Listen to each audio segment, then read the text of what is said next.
Hi everyone, welcome to my YouTube channel CompTuts. I hope you all are learning well with CompTuts.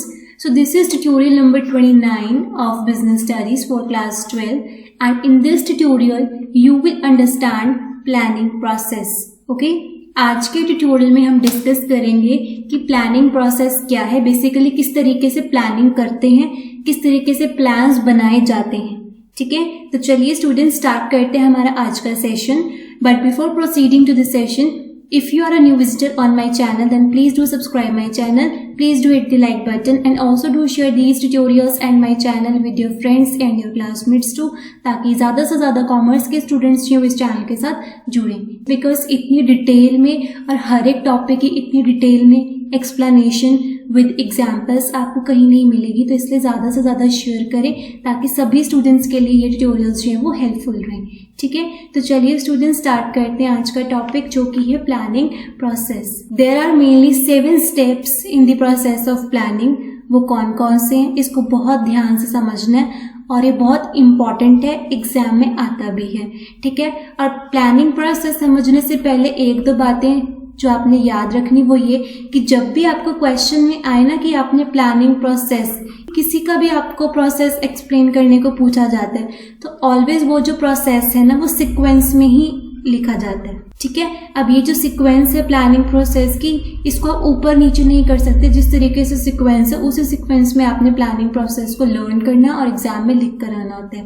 ठीक है, and second thing is this कि जब भी आपको process का question आता है ना तो सबसे पहले उसको डायग्राम में प्रेजेंट करो. ठीक है, इस तरीके से जिस तरीके से यहाँ पर प्रेजेंट किया गया, फिर उसको एक्सप्लेन करो. ठीक है, तो ये 2-3 बातें हैं आपको याद रखनी है एग्जाम्स में. और जब आप नोट्स बनाए ना तब भी आपने ऐसे ही करना है, पहले इसको इस तरीके से डायग्राम में प्रेजेंट करना है ताकि आपको एग्जाम में याद रहे कि अगर प्रोसेस आता है तो प्रोसेस को आपने सीक्वेंस में लिखना होता है, उसको डायग्राम में प्रेजेंट करना होता है, फिर आपने उन पॉइंट्स को एक्सप्लेन करना होता है. ठीक है, तो देखिए कौन कौन से प्लानिंग प्रोसेस में स्टेप आते हैं. नंबर 1 है सेटिंग ऑब्जेक्टिव्स. नंबर 2 है डेवलपिंग प्रीमाइसेस. नंबर 3 है identifying alternative courses of action. Number 4 है इवैल्यूएटिंग ऑल्टरनेटिव कोर्सेज. नंबर 5 है सेलेक्टिंग एन ऑल्टरनेटिव. नंबर 6 है इम्प्लीमेंटिंग द प्लान. नंबर 7 है follow up action. Okay, so these are basically the steps which come under the planning process. Okay, now let us discuss all these steps of planning process in detail one by one.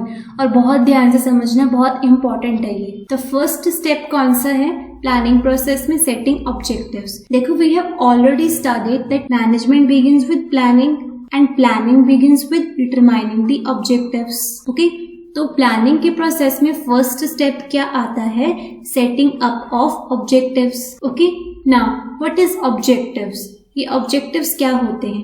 देखो, objectives are those end points for whose attainment all the activities are undertaken. ठीक है, objectives क्या होते हैं? Objectives are those end points for whose attainment all the activities of the organization are undertaken.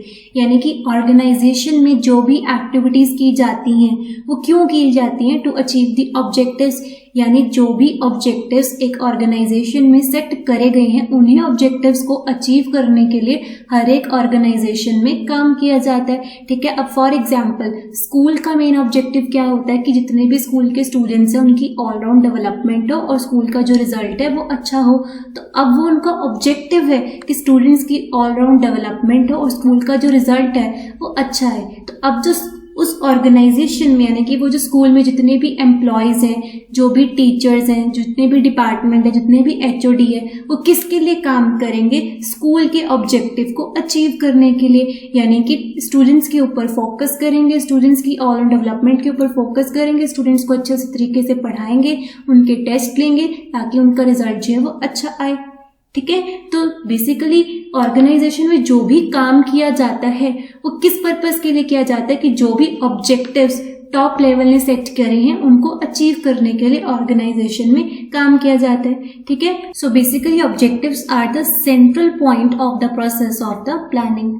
ठीक है, objectives हमें basically ये बताते हैं that what the organisation wants to achieve. ठीक है, तो अब प्लानिंग प्रोसेस में सबसे पहले हम क्या करते हैं, ऑब्जेक्टिव्स को डिटरमाइन किया जाता है, उनको क्लियरली डिफाइन किया जाता है, ऑर्गेनाइजेशन के एम्प्लॉयज को उनको इन्फॉर्म किया जाता है अबाउट ऑब्जेक्टिव्स, ताकि वो उस ऑब्जेक्टिव्स को अचीव करने में काम करें और आपस में सभी लोग जो वो कोऑपरेट करें। ठीक है, अब ये जो ऑब्जेक्टिव्स है ना, ये एक हायरार्किकल ऑर्डर में ही सेट करे जाते हैं। ठीक है, objectives are determined and defined in the hierarchical order. ठीक है, सबसे पहले क्या होता है, ऑर्गेनाइजेशनल ऑब्जेक्टिव्स को सेट किया जाता है, उसके बाद डिपार्टमेंटल ऑब्जेक्टिव्स को एंड उसके बाद इंडिविजुअल ऑब्जेक्टिव्स को, एंड इसी तरीके से यानी इसी हायरार्किकल ऑर्डर में ही ऑब्जेक्टिव्स को डिटरमाइन एंड डिफाइन किया जाता है। ठीक है, सो अब इसको हम समझते हैं एक एग्जाम्पल से, ताकि आपको अच्छे से क्लियर हो जाए। फॉर एग्जाम्पल, एक कंपनी है John and Mary limited company. ठीक है, इसी कंपनी से आज हम प्लानिंग का जो प्रोसेस है वो अच्छे से समझेंगे।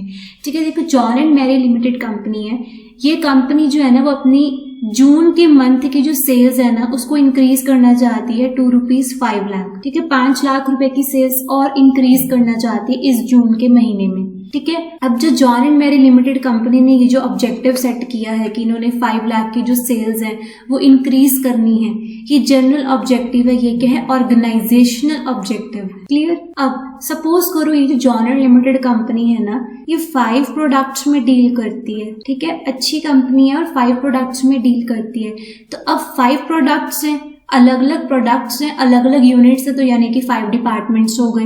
ठीक है, तो अब इन्होंने क्या किया, ये जो 5 लाख रुपीस की सेल्स का जो ऑब्जेक्टिव इन्होंने सेट किया है, इसको किस तरीके से डिफाइन करा है। देखो, ये department A, department B, department C, department D and department E. अब John and Mary limited company ने क्या कहा कि टोटल इनका ओवरऑल ऑब्जेक्टिव क्या है कि जून महीने की इन्होंने 5 लाख रुपीस तक तो सेल्स इंक्रीज करनी है। अब 5 प्रोडक्ट्स हैं, 5 डिपार्टमेंट्स में उन्होंने डिवाइड किया कि डिपार्टमेंट ए जो है वो ₹1 लाख करेगा, यानी 1 लाख तक की सेल्स इंक्रीज करेगा। फिर डिपार्टमेंट बी वो भी ₹1 लाख। ठीक है, फिर डिपार्टमेंट सी जो है वो ₹50,000, क्योंकि इनका थोड़ा सा घाटा ही चलता है। डिपार्टमेंट डी जो है वो ₹1 लाख। ठीक है, ई से ज्यादा प्रॉफिट्स होते हैं, तो डिपार्टमेंट ई को दे दिया कि तुमने 1,50,000 की सेल्स जो है वो इंक्रीज करनी है। ठीक है, अब इन्होंने क्या किया, ऑब्जेक्टिव्स को क्लियरली डिफाइन कर दिया। अब ये क्या है, जिन्होंने हर एक डिपार्टमेंट को ऑब्जेक्टिव दे दिया, ये है डिपार्टमेंटल ऑब्जेक्टिव्स। ठीक है, अब क्या है, अब एम्प्लॉयज को बताया जाएगा कि उन्होंने कितने यूनिट्स जो है वो प्रोड्यूस करने हैं, कितने टाइम में ये टारगेट जो है वो कंप्लीट करना है, एक दिन में कितने यूनिट्स मैन्युफैक्चर करनी है, कितनी जल्दी आपने सेल्स को इंक्रीज करना है, क्या स्ट्रैटेजीज जो उन एम्प्लॉयज ने फॉलो करनी है, ये सब चीजें फिर एम्प्लॉयज को कन्वे की जाती है, एम्प्लॉयज को क्लियरली बताई जाती हैं। तो वो जो एम्प्लॉयज को बताई जाएंगी वो क्या होगा, इंडिविजुअल ऑब्जेक्टिव्स। ठीक है, तो ये जो ऑब्जेक्टिव सेट करे जाते हैं ये एक हायरार्किकल ऑर्डर में ही सेट करे जाते हैं। सबसे पहले सेट किया जाता है ऑर्गेनाइजेशनल ऑब्जेक्टिव्स, जो आपके जनरल ऑब्जेक्टिव्स होते हैं। फिर डिपार्टमेंटल ऑब्जेक्टिव्स, यानी कि फिर आप बता देते हो कि हर एक डिपार्टमेंट ने क्या क्या काम करना है। फिर है आपका इंडिविजुअल ऑब्जेक्टिव्स। ठीक है, अब फॉर एग्जाम्पल इसको स्कूल वाले एग्जाम्पल से भी समझो, आपको अच्छे से क्लियर हो जाएगा।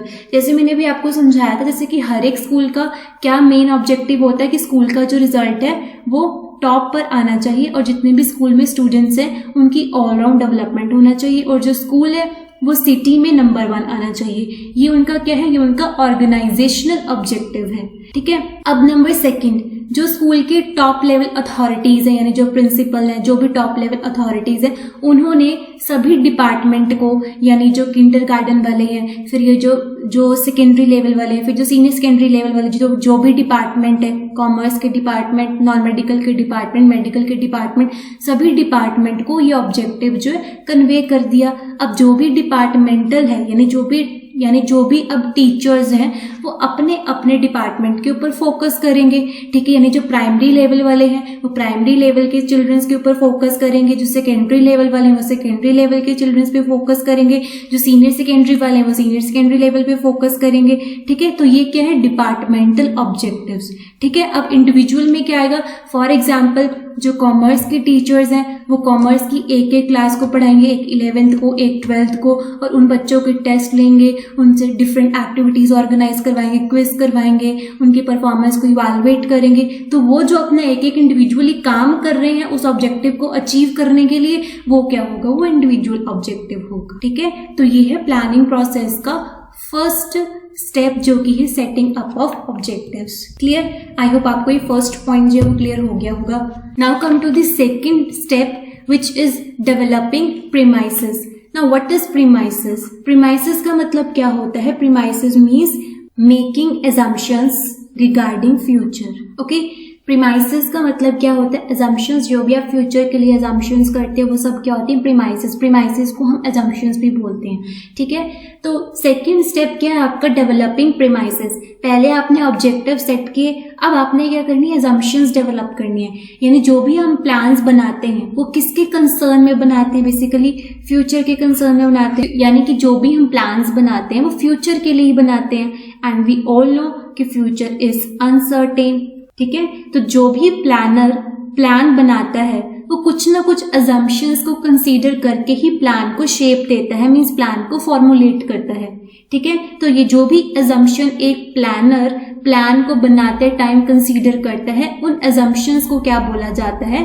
Premises. Clear? Basically these assumptions are the base material upon which plans are to be drawn. Now ये बेस मटेरियल क्या हो सकता है, क्या होता है? दिस बेस मटेरियल में be in the form of forecast or existing plans or any past information about policies. Okay, ये जो assumptions होती है ना बेसिकली, या जो भी आप premises डेवलप करते हो, these are the base material upon which plans are to be drawn. अब आपका जो प्लान है, जो आपने प्लान बनाया है, वो कितना सक्सेसफुल होगा ये डिपेंड करता है आपके प्रीमाइसेस पर या आपके फोरकास्टिंग पर, कि आप किस तरीके से assumptions डेवलप करते हैं, किस तरीके से प्रीमाइसेस बनाते हैं। ठीक है, so the rate of success of planning will be in direct proportion to the rate of the success of forecasting. ठीक है, now there are two type of premises of planning. Planning में जो भी हम प्रीमाइसेस डेवलप करते हैं वो दो तरह की होती हैं। ओके, एक होती है इंटरनल प्रीमाइसेस या इंटरनल assumptions कह सकते हैं, एंड सेकंड होती है एक्सटर्नल प्रीमाइसेस। ठीक है, अब इंटरनल प्रीमाइसेस में क्या क्या आता है? जैसे कि capital, labour, raw material, machinery etcetera. ठीक है, एंड एक्सटर्नल प्रीमाइसेस में क्या क्या आता है? जैसे कि गवर्नमेंट की policies, interest rate, economic conditions, जैसे बूम पीरियड चल रहा है या रिसेशन पीरियड चल रहा है। ठीक है, उसके बाद कंपटीशन, कस्टमर का टेस्ट, प्रेफरेंसेस, हैबिट एक्सेट्रा, ये सब किस में आती हैं? एक्सटर्नल प्रीमाइसेस में। ठीक है, तो जो भी प्लानर है या जो भी मैनेजर है जो प्लान फॉर्मुलेट कर रहा है वो इन सभी प्रीमाइसेस को कंसीडर करके ही प्लान्स को फॉर्मुलेट करता है। ठीक है, अब हम इसको समझते हैं एक एग्जांपल से। अब फॉर एग्जांपल यही हमारी कंपनी चल रही है, John and Mary limited company. John and Mary limited company है ना, वो अपने बिजनेस को अब एक्सपैंड करना चाहती है। ठीक है, तो अब इनके पास एक ऑप्शन है कि वो अपना बिजनेस जो है वो रूरल एरिया में सेटअप कर सकते हैं। ठीक है, क्योंकि अर्बन एरिया में इनका जो बिजनेस है वो ऑलरेडी इस्टेब्लिश्ड है, तो इनके पास ही एक ऑप्शन है कि वो रूरल एरिया में अपना बिजनेस जो है वो सेटअप कर सकते हैं। ठीक है, तो अगर ये John and Mary limited company जो है वो अपना बिजनेस रूरल एरिया में एक्सपैंड करते हैं, रूरल एरिया में अपना बिजनेस को सेटअप करते हैं, तो इन दिस केस, इस केस में इनके पास इंटरनल प्रीमाइसेस क्या होंगी, यानी इंटरनल assumptions क्या होंगी जो इनको प्लान बनाते वक्त कंसीडर करनी पड़ेगी? वो क्या होगी? Capital, raw material, availability of labour, resources etcetera, ये सब चीजें क्या होंगी? Internal premises. और वेयर एज एक्सटर्नल प्रीमाइसेस क्या होंगे? Industrial policy of the government, और क्या होगा? वही कस्टमर का टेस्ट, कस्टमर की प्रेफरेंसेस, कस्टमर की हैबिट्स, तो ये क्या होंगे एक्सटर्नल प्रीमाइसेस। ठीक है, अब जब John and Mary limited company ने ये जो ऑब्जेक्टिव सेट किया कि उन्होंने अपना बिजनेस एक्सपैंड करना है, तो ये जो वो इस बिजनेस को एक्सपैंड करने के लिए जो वो प्लान बनाएंगे, ठीक है, तो किस बेसिस पे अपने प्लान को फॉर्मुलेट करेंगे? इन assumptions के बेसिस पे वो पहले चेक करेंगे कि वहां पर कितनी कैपिटल की रिक्वायरमेंट है, क्या रॉ मटेरियल इजीली अवेलेबल है, ट्रांसपोर्टेशन फैसिलिटीज है, लेबर इजीली अवेलेबल हो जाएगी या फिर नहीं। फिर एक्सटर्नल प्रीमाइसेस को कंसीडर करेंगे कि इंडस्ट्रियल पॉलिसी ऑफ गवर्नमेंट क्या है, कंडीशन क्या है वहां के एरिया की, कस्टमर का कैसा टेस्ट प्रेफरेंस है, ये सब चीजों को कंसीडर करके जो वो अपना प्लान जो फॉर्मुलेट करेंगे। ठीक है, तो सेकेंड स्टेप क्या आता है प्लानिंग प्रोसेस में? Developing premises. Clear? Now come to the third step, which is identifying alternative courses of action. Now once objectives are set, assumptions are made, then the next step would be to act upon them. अब actually में हम action लेते हैं, यानी कि काम को करना स्टार्ट करते हैं, अपना जो डिसीजन है उसकी तरफ काम करना स्टार्ट करते हैं। ठीक है, अब देखो हर काम को करने के लिए, अपने ऑब्जेक्टिव्स को अचीव करने के लिए बहुत सारे ऑप्शंस अवेलेबल होते हैं, बहुत सारे चॉइसेस होते हैं। किसी भी काम को करने के लिए सिर्फ एक ही तरीका नहीं होता, बहुत सारे तरीके होते हैं। तो थर्ड स्टेप में हम क्या करते हैं, जो भी हमारे पास ऑल्टरनेटिव्स अवेलेबल हैं उनको हम आइडेंटिफाई करते हैं। ठीक है, अब फॉर एग्जाम्पल तो ये जो John and Mary limited company है, ये अपनी कंपनी के सेल्स को 10% जो है वो इंक्रीज करना चाहते हैं। अब इनके पास कौन कौन से ऑल्टरनेटिव्स अवेलेबल हैं जिससे ये जो इन्होंने अपनी 10% सेल्स जो वो इंक्रीज करनी है उसको किस तरीके से अचीव कर सकते हैं। तो इनके पास ये वाले फॉलोइंग ऑल्टरनेटिव्स जो है वो अवेलेबल हैं। ठीक है, तो अब John and Mary limited company वाले जो है ऑल्टरनेटिव्स को आइडेंटिफाई करेंगे। ठीक है, 10% अगर उन्होंने अपनी कंपनी की सेल्स इंक्रीज करने तो उनके पास कौन कौन से ऑल्टरनेटिव्स हैं। सबसे पहले है by adding more line of products. ठीक है, सेकंड है by increasing share in the market, third है बाय ऑफरिंग डिस्काउंट्स, फिर फोर्थ है बाय इंट्रोड्यूसिंग वेरियस स्कीम्स जैसे बाय 2 गेट 1 फ्री, या फिर जो गिफ्ट्स प्रोवाइड करते हैं उनको एक्स्ट्रा साथ में, या फिर अर्ली बर्ड अपॉर्चुनिटीज, इस तरीके की स्कीम्स इंट्रोड्यूस करना, या फिर by increasing expenditure on advertisement. जितनी ज्यादा आप एडवर्टीजमेंट करोगे ऑब्वियसली उतनी सेल्स जो है वो इंक्रीज होगी। ठीक है, तो ये वाले जो ऑप्शंस हैं John and Mary limited company के पास हैं। ठीक है, उन्होंने इस थर्ड स्टेप में क्या करना है कि जो उन्होंने अपना ऑब्जेक्टिव सेट किया है उसको किस तरीके से अचीव करना है, क्या क्या ऑल्टरनेटिव्स अवेलेबल हैं उसको क्या करेंगे, आइडेंटिफाई करेंगे। ठीक है, फिर फोर्थ स्टेप में क्या होता है, इवैल्यूएटिंग ऑल्टरनेटिव कोर्सेज, यानी जो भी आपने ऑल्टरनेटिव्स आइडेंटिफाई करे हैं इस थर्ड स्टेप में उनको अब क्या किया जाता है, इवैल्यूएट किया जाता है। ठीक है, हर एक ऑल्टरनेटिव को अच्छे से इवैल्यूएट किया जाता है। ठीक है, उस ऑल्टरनेटिव के positive aspects and negative aspects सभी को अच्छे से स्टडी किया जाता है, यानी कि हर एक ऑल्टरनेटिव के प्रोज एंड कॉन्स को देखा जाता है। तो जो भी ऑल्टरनेटिव्स लगते हैं कि प्रॉफिटेबल नहीं है, ठीक है, वो ऑल्टरनेटिव्स जिनमें रिस्क ज्यादा है, रिटर्न कुछ खास नहीं होगी, कुछ प्रॉफिटेबल अपॉर्चुनिटीज नहीं है, या वो ऑल्टरनेटिव्स जो ऑब्जेक्टिव्स के साथ मीटअप नहीं कर रहे कि इनसे इजीली ऑब्जेक्टिव्स अचीव नहीं होंगे, तो उन ऑब्जेक्टिव्स को क्या किया जाता है, उनको एलिमिनेट कर दिया जाता है, यानी कि जो लिस्ट आपने तैयार करी है उसमें से निकाल दिया जाता है। ठीक है, सो इस स्टेप में क्या किया जाता है, ऑल्टरनेटिव्स को इवैल्यूएट किया जाता है in the light of their feasibility and the consequences. ये देखा जाता है कि जो भी ऑल्टरनेटिव्स आपके पास अवेलेबल हैं क्या वो फिजिबल भी है या फिर नहीं, यानी कि आगे जाके क्या आप उनको इम्प्लीमेंट कर पाओगे या नहीं, क्या उनमें से आपको कुछ प्रॉफिट होगा या फिर नहीं, और क्या क्या उनके पॉजिटिव एस्पेक्ट है, उसमें रिस्क कितना है, रिटर्न कितनी ज्यादा है, ये सब चीजों को देखते हैं इस स्टेप में। ठीक है, तो इस स्टेप में बेसिकली हम क्या करते हैं, ऑल्टरनेटिव्स को इवैल्यूएट करते हैं। ठीक है, फिर फिफ्थ स्टेप में हम क्या करते हैं, जो भी आपको ऑल्टरनेटिव बेस्ट लगता है आफ्टर एनालिसिस उसको हम क्या करते हैं, सेलेक्ट कर लेते हैं। ठीक है, so basically this is the real point of decision making. इस स्टेप में हम क्या करते हैं, after careful analysis of different alternatives the best alternative is selected. Clear, जो आपको लगता है कि जो ऑल्टरनेटिव आपके ऑब्जेक्टिव्स के साथ मीटअप कर रहा है, इजिली आपके ऑब्जेक्टिव्स को अचीव करने में हेल्प करेगा, उनको हम क्या करते हैं, सेलेक्ट कर लेते हैं। ठीक है, अब देखो क्योंकि हमें पता है कि जो फ्यूचर है ना वो अनसर्टेन है, और अभी हमने लिमिटेशंस में भी पढ़ा था कि जो हमने प्लान्स बनाए हैं जरूरी है वो एग्जैक्टली उसी तरीके से काम करे। ठीक है, तो इस केस में हम क्या करते हैं, जब हम ऑल्टरनेटिव्स इवैल्यूएट करते हैं तो हमें लगता है कि एक से ज्यादा ऑल्टरनेटिव्स भी आपको ठीक लगते हैं, तो हम 2 या फिर 3 ऑल्टरनेटिव्स जो है ना उनको भी सेलेक्ट कर लेते हैं। ठीक है, तो उसमें हम रैंकिंग कर देते हैं, जो सबसे बेस्ट ऑल्टरनेटिव लगता है उसको आप फर्स्ट पोजीशन पे रखते हैं, जिसको हम बोलते हैं चीफ प्लान। ठीक है, फिर जो थोड़ा कम वाला होता है, जो फर्स्ट से नीचे यानी जो सेकंड वाला होता है उसको हम बोल देते हैं सब्सिडियरी प्लान। ठीक है, यानी कि अगर इन केस अगर जैसा आपने सोचा था वैसा ना हो पाया और आपका जो मेन वाला प्लान है, जो चीफ प्लान है, अगर वो उस तरीके से इम्प्लीमेंट ना हो पाया या आपको कोई भी चेंजेस करने की नीड लगती है, तो ये हम एक सब्सिडियरी प्लान भी बनाकर रखते हैं, यानी कि एक तरह से कह लो बैकअप। जैसे आप मोबाइल फोन पे एक बैकअप रखते हैं ना, वैसे उसी केस में कंपनीज भी अपना बैकअप प्लान रखती हैं, ताकि अगर इन केस अगर उनको लगता है कि जिनका चीफ प्लान फेल हो जाए या उसमें कोई चेंजेस करने की रिक्वायरमेंट हो, तो हम इमीडिएटली जो है वो सब्सिडियरी प्लान को इम्प्लीमेंट कर देते हैं। ठीक है,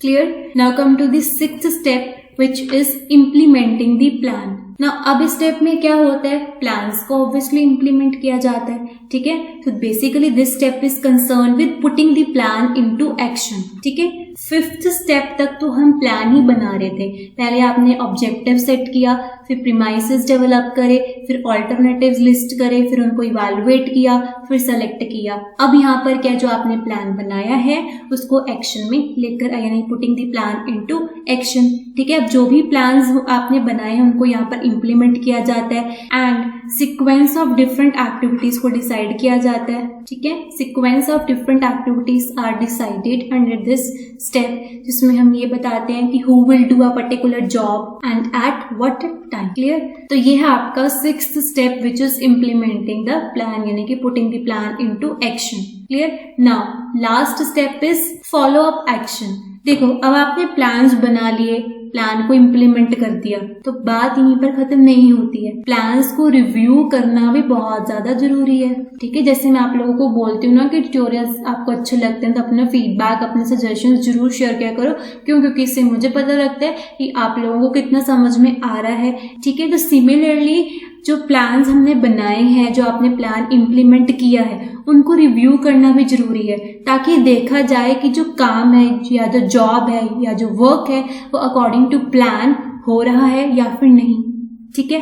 और अगर जो काम है, जो जॉब है या जो आपका वर्क है वो अकॉर्डिंग टू द प्लान्स नहीं होता तो फिर इमीडिएट एक्शंस भी लिए जाते हैं, ठीक है। So during follow up many adjustments are made in the plan, ठीक है। सो ये है आपका last and final step in the process of planning which is follow up action, ठीक है। तो ये था बेसिकली आपका प्लानिंग का प्रोसेस। देखो इस प्रोसेस को हमने किस तरीके से याद रखना है, एक सीक्वेंस में ही याद रखना है, ठीक है। किस तरीके से, सर देव की आईडी को इवैल्यूएट करो, उसे सेलेक्ट करो, इंप्लीमेंट करके फॉलो अप जरूर करना, ठीक है। अब यहाँ पर जो सर है वो सर क्या है आपका, सेटिंग ऑब्जेक्टिव्स, ओके। सेकंड है देव, डेवलपिंग प्रीमाइसेस, आईडी को यानी कि identifying alternative courses of action, फिर है इवैल्यूएट करो यानी कि इवैल्यूएटिंग ऑल्टरनेटिव कोर्सेज, फिर है सेलेक्ट करो यानी कि सेलेक्टिंग एन ऑल्टरनेटिव, फिर इम्प्लीमेंट करके यानी कि इम्प्लीमेंटिंग दी प्लान,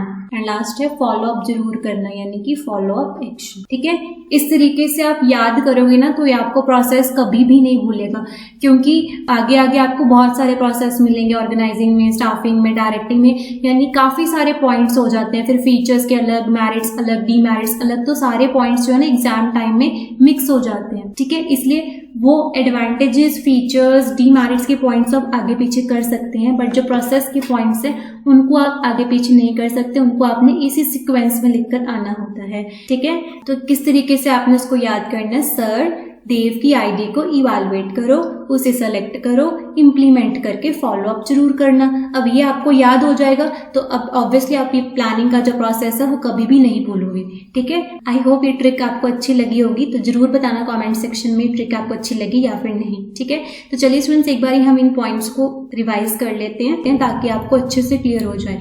तो पहला स्टेप क्या है, सेटिंग ऑब्जेक्टिव्स। इसमें हम क्या करते हैं, ऑब्जेक्टिव्स को सेट करते हैं, ठीक है। जो आपके ऑब्जेक्टिव्स होते हैं वो एक हायरार्किकल ऑर्डर में ही सेट करे जाते हैं, पहले ऑर्गेनाइजेशन ऑब्जेक्टिव सेट किए जाते हैं, फिर डिपार्टमेंटल ऑब्जेक्टिव्स और फिर इंडिविजुअल ऑब्जेक्टिव्स, क्लियर। फिर नंबर सेकंड में हम क्या करते हैं, प्रीमाइसेस डेवलप करते हैं। प्रीमाइसेस क्या होती हैं, आपकी अजम्पशंस होती हैं रिगार्डिंग फ्यूचर, और ये जो अजम्पशंस होती हैं, these assumptions are the base material upon which plans are to be drawn. और ये जो प्रीमाइसेस होती है दो तरह की होती हैं, एक होती है इंटरनल प्रीमाइसेस और एक होती है एक्सटर्नल प्रीमाइसेस, ठीक है। उसके बाद जब आपने प्रीमाइसेस डेवलप कर लिए, फिर थर्ड स्टेप क्या आता है, identifying alternative courses of action. किस तरीके से जो है हम अपने गोल्स को अचीव करेंगे, काम किस तरीके से करना है, जो भी आपके पास ऑप्शंस अवेलेबल हैं, जो भी चॉइसेस अवेलेबल हैं उनको आइडेंटिफाई करते हैं, फिर उनको इवैल्यूएट करते हैं, फिर जो बेस्ट आपको लगता है आफ्टर प्रॉपर एनालिसिस है उस ऑल्टरनेटिव को क्या करते हैं, सेलेक्ट करते हैं, ठीक है। इसमें भी हम अगर आपको लगता है कि 2 या फिर 3 ऑप्शंस जो है वो सही हैं तो हम या तो उनका कॉम्बिनेशन यूज कर लेते हैं या फिर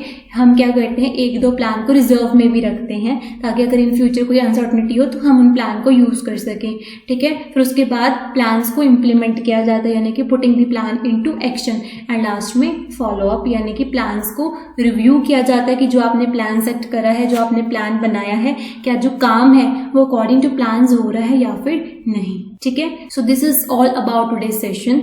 आई होप ये कॉन्सेप्ट आपको इंटरेस्टिंग भी लगा होगा और अच्छे से समझ में भी आ गया होगा, ठीक है। एंड इस ट्रिक को अपने नोटबुक पे जरूर लिख लेना और कमेंट सेक्शन में जरूर बताना कि ये ट्यूटोरियल कैसा लगा। आप प्लीज़ अपने व्यूज़, अपना फीडबैक जो है वो जरूर शेयर किया कीजिए, because your feedback matters a lot. और अगर ये ट्यूटोरियल आपको अच्छा लगता है, ये ट्रिक आपको अच्छी लगी, प्रोसेस आपको अच्छे से समझ में आया, तो अपने फ्रेंड्स के साथ जरूर शेयर करना, ठीक है। एंड लास्ट में गाइज, अगर आपको कोई भी डाउट आता है regarding studies, regarding business studies specially, तो आप मुझे इस व्हाट्सएप नंबर पे मैसेज करके पूछ सकते हैं, ठीक है। Take care, have a great day ahead, study smart and stay motivated.